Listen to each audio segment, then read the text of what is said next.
الحمد لله رب العالمين والصلاة والسلام على سيد الأنبياء والمرسلين وعلى آله الطيبين الطاهرين أما بعد فأعوذ بالله من الشيطان الرجيم بسم الله الرحمن الرحيم لقد جاءكم رسول من أنفسكم عزيز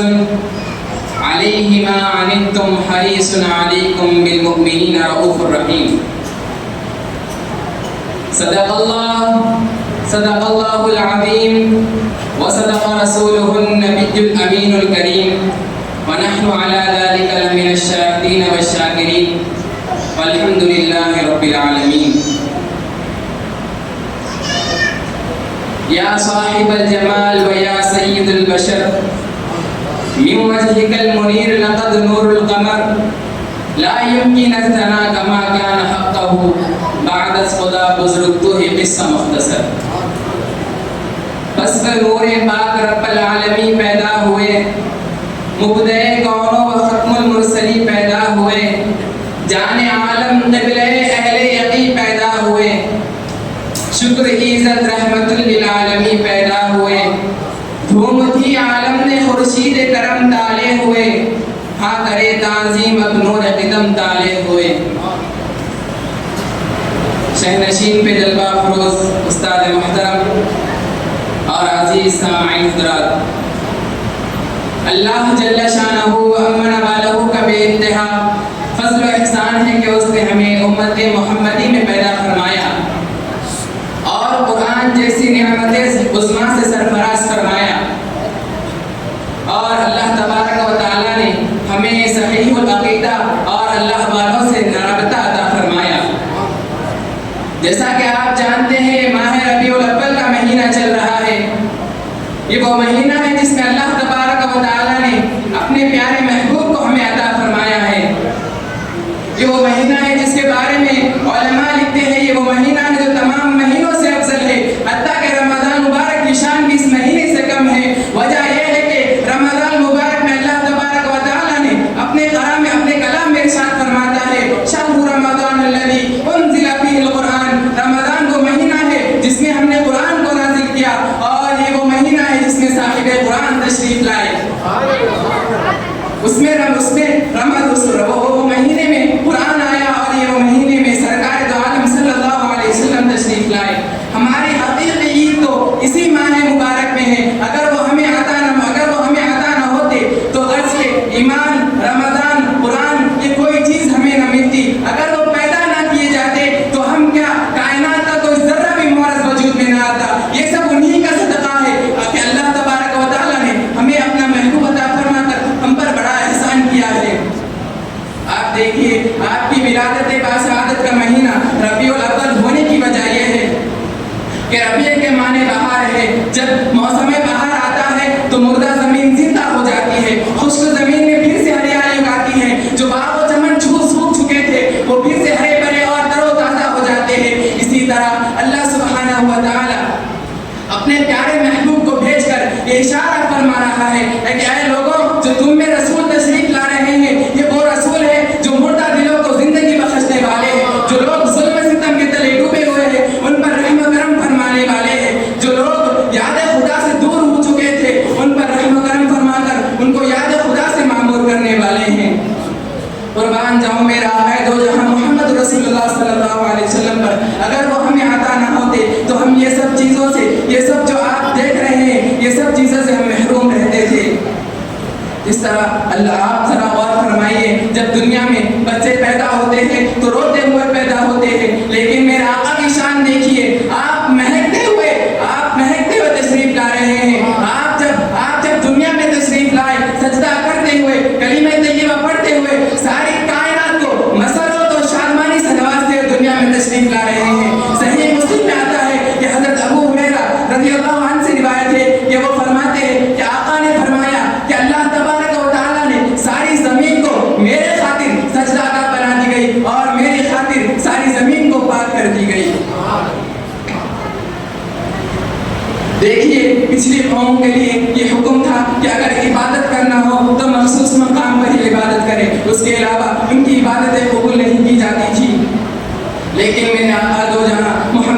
اللہ صلی اللہ علیہ وسلم کی امت پر بڑا کرم ہے. جب نوح علیہ السلام کے زمانے میں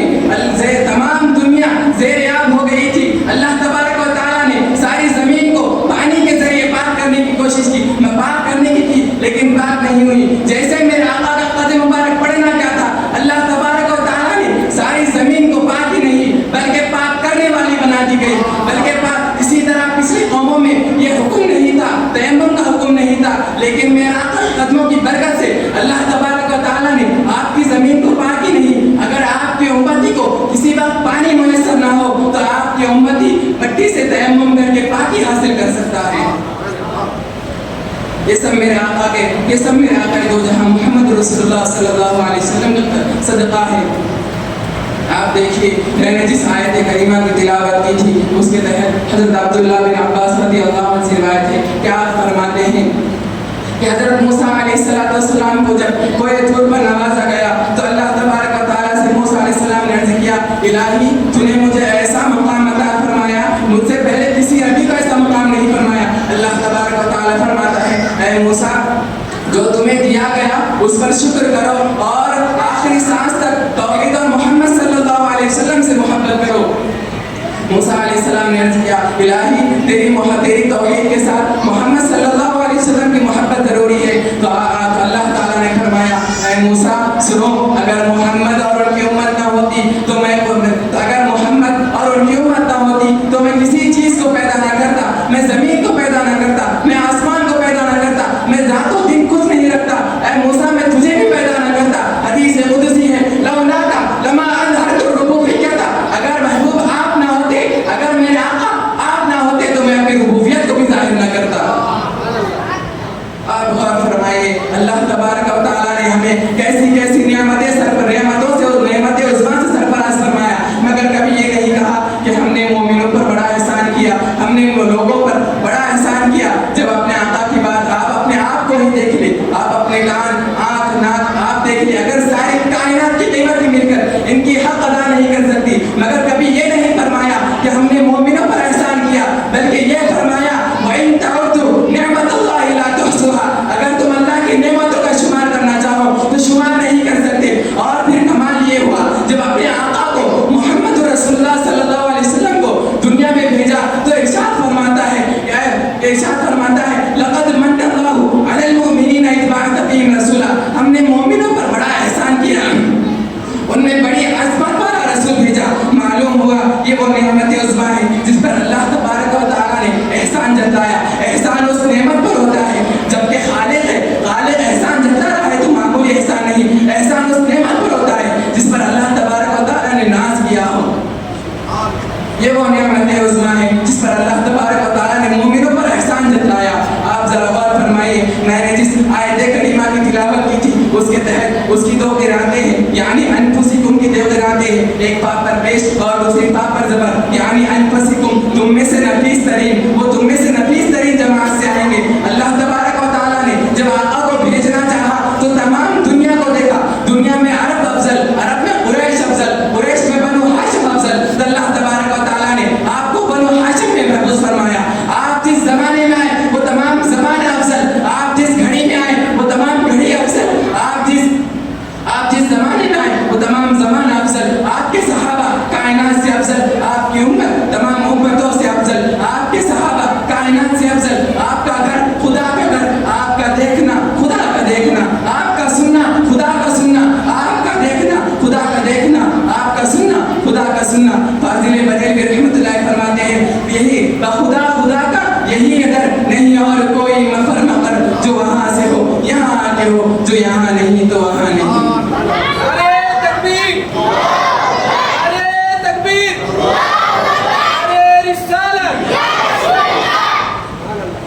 آپ دیکھیے حضور صلی اللہ علیہ وسلم کو قرآن میں رسول عزیز کہا, رسول پہ جو تنوین ہے تعظیم کے لیے ہے, یعنی عظمت والا رسول, عظمت والا رسول کہا. کہ اگر عزیز علیہ ما عنتم, تمہارا مشقت میں پڑنا, تمہارے پریشانی آنا حضور صلی اللہ علیہ وسلم پہ بڑا گرا گزرتا ہے. یہ حق بات ہے کہ تکلیف ہمیں ہوتی ہے اور بے چین حبیب خدا ہوتے ہیں. دیکھیے حضور صلی اللہ علیہ وسلم کی ولادت کا موقع بڑا ہی انتہائی سوچنے والا موقع ہے. آپ جب دنیا میں تشریف لائے، نہ آپ دن میں تشریف لائے نہ آپ رات میں تشریف لائے، آپ کو حضور صلی اللہ علیہ وسلم کو رحمت للعالمین کہنے کے مقصد یہ ہے کہ آپ جب تشریف لائے تو رات جا رہی تھی، دن آ رہا تھا، نہ رات ناراض ہوئی نہ دن ناراض ہوا. آپ نے دونوں کا بھی ناراض نہیں کیا. اللہ تبارک و تعالیٰ بتانا چاہ رہا ہے کہ وہ رسول ہیں جن کو ہم نے سراپا رحمت بنا کر بھیجا ہے، سراپا مومنوں پر رحم کرنے والا بھی بنا کر بھیجا ہے. جب آقائے دو جہاں محمد رسول اللہ صلی اللہ علیہ وسلم کا نام مبارک آدم علیہ السلام نے لیا تھا، اللہ تبارک و تعالیٰ نے آدم سے پوچھا، اے آدم تم نے نام کہاں دیکھا؟ آدم علیہ السلام نے عرض کیا، یا الہی میں نے جب آپ نے میرے جسم میں جب روح پھونکی تھی، میری نظر سب سے پہلے عرش اعظم پر گئی تھی، میں نے وہاں پر دیکھا لا الہ الا اللہ محمد رسول اللہ. میں سمجھ گیا یہ وہی ہستی ہے جن کے صدقے میں یہ کائنات بنی، جن کے صدقے میں پیدا ہوا. یہ وہی رسول ہے جن کے بارے میں اللہ تبارک و تعالیٰ نے قرآن فرمایا وہی وہ رحمت للعالمین پیدا ہوئے، وہی رحمت للعالمین ہے. آدم علیہ السلام سے عرض کیا، یا آدم اگر تم محمد صلی اللہ علیہ وسلم کی محبت، محمد صلی اللہ علیہ وسلم کا نام مبارک لے کر اگر تم تمام امت کو بخش دینے کی اگر دعا کرتے تو میں تو تمام امت کو بخش دیتا. صرف آپ کی گناہ نہیں، آپ کی تو لغزش ہے، گناہ بھی نہیں. اگر تمام امت ڈھیریا گناہ لے کر آئے تو میں تمام امت کو بخش دوں گا.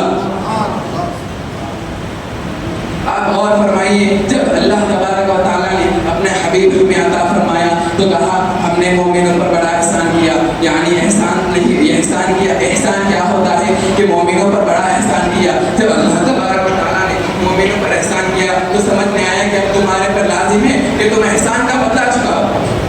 وہ ہم نہیں کر سکتے، لیکن یہ جو محفلیں سج رہی ہے وہ احسان کی تھوڑی سی، شاید تھوڑی سی ادا ہو جائے، یہ سب وہ محفلوں کے صدقے میں ہم سب کے گھروں میں رحمت و برکت آ سکتی ہے. یہ وہ وہیں پہ آپ یہ نہ سمجھو کہ محفلیں جو آپ کے وقت کو لے رہی ہیں، کل کے دن قیامت میں اگر آپ کے نام اعمال میں کمی آ جائے، یہ جو گھڑی آپ بیٹھے ہیں ابھی، یہ گھڑی آپ کے نام اعمال میں پورا کر دیتی ہے اور جنت میں داخل کرنے کا بھی طاقت رکھتی ہے. یہ وہ مقدس محفل ہے، یہ وہ مقدس محفل ہے جو 1400 سال سے چل رہی ہے. اور آپ دیکھیے جب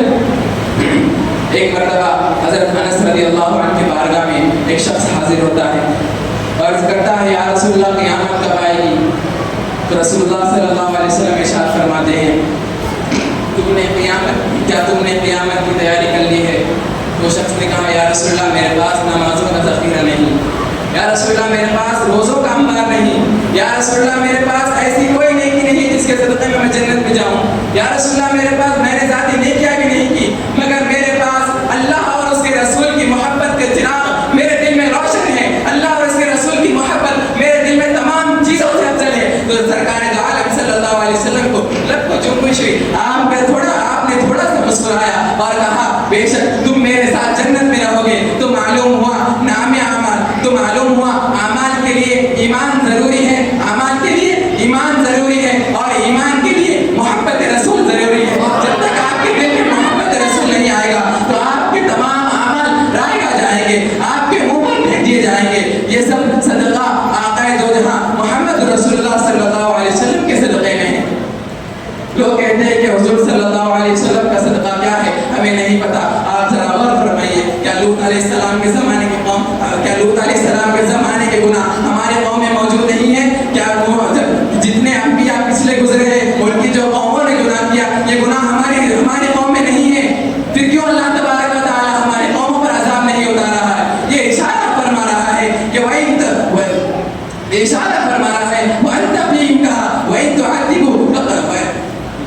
اشارہ فرما رہا ہے کہ ہم نے آپ کے، اگر ہم چاہتے تو جس طرح پچھلی قوموں میں اجتماعی عذاب کے ذریعے تمام امتوں کو ہلاک کر دیا تھا. وما كان الله ليعذبهم وانت فيهم. ہم چاہتے تو آپ کی امت کو، آپ کی امت پہ عذاب اتار سکتے تھے، مگر آپ کو انت فيهم اس میں موجود ہونے کی وجہ سے ہم نے آپ کی امت کو بخش دیا. بلکہ بخشا ہی نہیں، تمام امتوں سے افضل بنا دیا. کنتم خیر امت کا تاج، آپ کی امت پر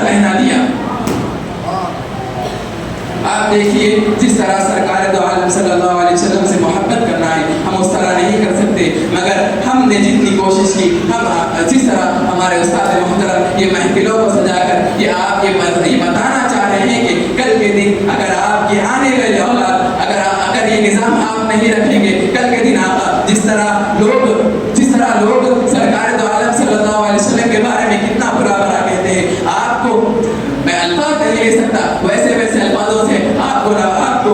لوگ کہتے ہیں کہ اگر آپ اس دور میں اگر آپ کی محفلیں نہیں سجائیں گے تو آپ کی آنے والی امت تمام گناہوں میں تمام راہوں سے بھٹک جائیں گی، ان کے نمازیں بہت ہوں گی، انہوں روزے بہت رکھیں گے، لیکن ان کے دل میں محبت رسول نہیں ہوگا، ان کے دل میں صحابہ کا عشق نہیں ہوگا، ان کے دل میں آل رسول کی محبت نہیں ہوگی، اگر ہوگی تو کسی کوئی رافضی بن جائے گا، تو اگر ہوگی تو کوئی صحابہ سے بغض کرے گا، اگر ہوگی تو کوئی آل رسول سے بغض کرے گا۔ وہ سمجھتے ہیں کہ آل رسول کو پکڑ لیے تو کافی ہے، وہ سمجھتے ہیں کہ صحابہ کو پکڑ لیے تو کافی ہے، لیکن ان دونوں کو ملا کر چلنا ضروری ہے۔ جس طرح لوگ انسان کسی چیز کو پسند کرتا ہے تو اس کے پورے اس کو پسند کرتا ہے، اگر کوئی انسان کھانا کھائے تو ضروری ہے کہ سالن ہو، مگر سالن کے بغیر کھانا کھانا اس کی بیوقوفی ہے۔ تو معلوم ہوا آل رسول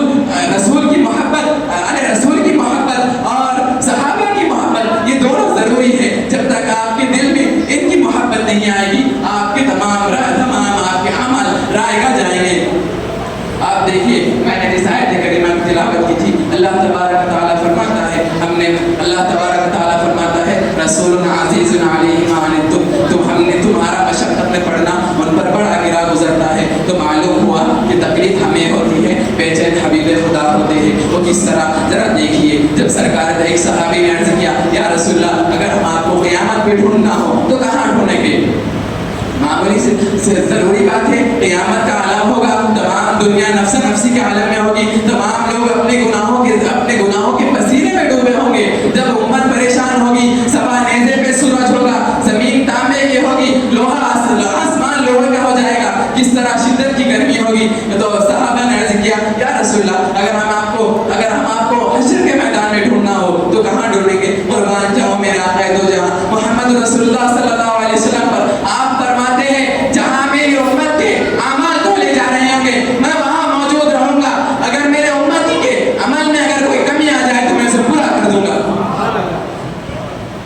تو صحابی نے عرض کیا یا رسول اللہ اگر ہم آپ کو وہاں بھی نہ پائے تو آپ فرماتے ہیں میں پل صراط پر کھڑا رہوں گا، بال سے زیادہ باریک تلوار سے زیادہ تیز ہے، میں پل صراط پر کھڑا رہوں گا، جبریل اپنے پر بچھائے رہیں گے، میں دعا کرتا رہوں گا ربی سلم امتی، اے اللہ میری امت کو سلامتی سے گزار دے۔ اب دیکھیے دعا کرنے والے حبیب خدا ہے تو خوف کس چیز کا ہے؟ مومن خوف کس چیز کا؟ اسی طرح جو صحابی نے عرض کیا یا رسول اللہ اگر ہم آپ کو وہاں بھی نہ پائے تو قربان جاؤ میرے آقا پر، آپ فرماتے ہیں میں حوض کوثر پر کھڑا رہوں گا، میری امت پیاس کی شدت میں تڑپتے رہے گی، میں وہاں موجود رہوں گا، جب میری امت پیاسی رہے گی میں آب کوثر پلاتا جاؤں گا، ان کو جنت میں بھیجتا جاؤں گا۔ قربان جاؤ میرے آقا پر، جس طرح سرکار دو عالم صلی اللہ علیہ وسلم امتی سے محبت کرتے تھے۔ آپ جب دنیا میں تشریف لائے امتی کہا، آپ جب دنیا سے تشریف لے گئے امتی کہا، اب کیا امتی کہتے رہے، لیکن آپ کی امت صرف آپ کو برا بھلا کہتے رہی، اور لوگ کہتے ہیں کہ حضور صلی اللہ علیہ وسلم غیب کا علم نہیں رکھتے۔ ذرا دیکھیے جب سرکار دو عالم صلی اللہ علیہ وسلم نماز پڑھا رہے تھے تو صحابہ رضی اللہ عنہ پیچھے نماز پڑھ رہے تھے کہ اچانک کسی صحابی سے غلطی ہوئی، تو نماز کے بعد حضور صلی اللہ علیہ وسلم نے ارشاد فرمایا اے لوگوں تم یہ نہ سمجھو کہ میں سامنے کھڑے ہو کر تمہارے پیچھے جو چل رہا ہوں نہیں دیکھ سکوں گا۔ معلوم ہوا کہ سرکار دو عالم صلی اللہ علیہ وسلم نے فرمایا جس طرح میں تمہارے ظاہری طور پر دیکھتا ہوں، حالانکہ نماز کے بعد بول رہے ہیں جس طرح ظاہری طور پر دیکھتا ہوں اسی طرح میں تمہارے باطنی طور پر بھی دیکھ سکتا ہوں، جس طرح ظاہری طور پر تم اگر کچھ کر رہے ہو تو مجھے معلوم ہوتا ہے، باطنی طور پر اگر تم کچھ کر رہے ہو تو مجھے معلوم ہوتا ہے۔ اب کہیے نماز میں اگر کوئی امام نماز پڑھا رہا ہے تو حالانکہ آنسو کا دکھے گا، بازو کا دکھے، اس کے علاوہ کچھ نہیں دکھتا، تو معلوم ہوا سرکار دو عالم صلی اللہ علیہ وسلم کو اللہ تبارک و تعالیٰ نے وعلمک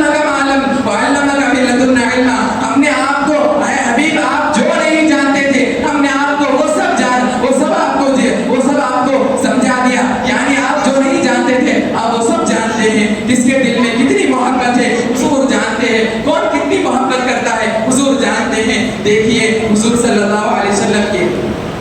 بات کہہ کر میں اپنی بات ختم کری. دیکھیے حضور صلی اللہ علیہ وسلم کی جب ولادت با سعادت ہوئی تو تمام دنیا، تو تمام لوگ، تمام زمین، تمام پانی کے مچھلیاں ایک دوسرے مچھلیوں مشرق میں جا کر کہہ رہے ہیں کہ مبارک ہو حضور صلی اللہ علیہ وسلم آ گئے، مبارک ہو کہ وہ رحمت للعالمین آ گئے. حالانکہ مچھلیاں کو کوئی عذاب ہے نہ عذاب ہے نہ ثواب ہے، نہ ان کو جنت ہے نہ دوزخ ہے، مگر وہ پھر بھی کہہ رہے ہیں کیونکہ اللہ تبارک و تعالیٰ نے کہا رحمت للعالمین بھجا کر بنا کر بھیجا، تو معلوم ہوا صرف رحمت للانسان نہیں کہا، رحمت للعالمین کہا. عالم کے لیے بھی اللہ تبارک و تعالیٰ نے آپ کو رحمت بنا کر بھیجا، عالم کے لیے بھی اللہ تبارک و تعالیٰ نے آپ کو رحمت بنا کر بھیجا. آپ ذرا اور فرمائیے، جب سرکار دو عالم صلی اللہ علیہ وسلم اس دنیا میں تشریف لائے آپ کا کس طرح معاملہ تھا. آمینہ فرماتی ہے کہ جسم اطہر سے میں خوشبو آ رہی تھی، جسم اطہر سے خوشبو آ رہی تھی. آپ مختون پیدا ہوئے اور آپ تیبت باندھ کے ہوئے، کیا کہتے ہیں، لگوٹ باندھ کے ہوئے اس دنیا میں تشریف لائے. آپ تشریف لانا کیا تھا، تمام زمین اس طرح روشن ہو گئی جس طرح چودھری کا چاند بھی روشن نہیں ہوتا، سورج بھی روشن نہیں ہوتا، اس سے کئی زیادہ آپ نورانی تھے. آپ کا آنا اللہ تبارک و تعالیٰ نے ایسے آسمان کو نور کر دیا، اللہ تبارک و تعالیٰ نے ایسے آسمان کو، تمام زمین و آسمان کو نور سے منور فرما دیا. دیکھیے جب سرکار دو عالم صلی اللہ علیہ وسلم کی محبت صحابہ کس طرح کیا کرتے تھے.